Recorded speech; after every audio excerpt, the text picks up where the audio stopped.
Hey, welcome to Tutorial Lore.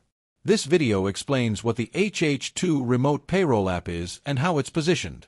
hh2 Remote Payroll is a mobile tool focused on time entry and payroll approval designed to work with the broader hh2 Cloud Services construction payroll ecosystem.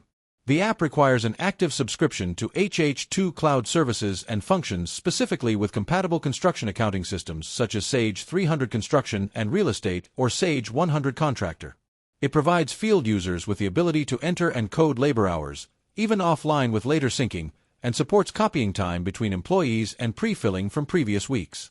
This video is an informational overview based on publicly available descriptions.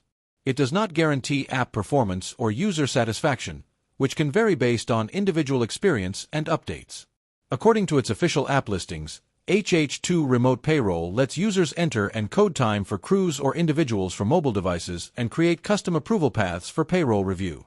The Apple App Store description highlights seamless integration with many leading construction ERP systems to reduce manual data entry and errors. Official sources indicate this tool ties time tracked in the field directly into accounting systems without needing spreadsheets or paper time cards. The Android store confirms similar core features but also notes the need for a matching back-end subscription to fully use the app's functionality. This app may be useful for payroll administrators and field supervisors who need to collect, code, and approve hours worked from remote locations. For teams already using hh2's cloud solutions with ERP integrations, this could be an option to streamline labor tracking and approval workflows.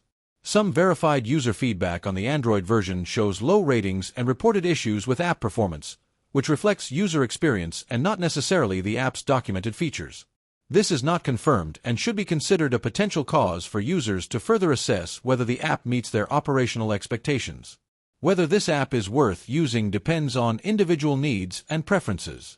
If you found this video helpful, feel free to drop a like. And comment down below if you have any additional information on this app or notice anything missing or outdated.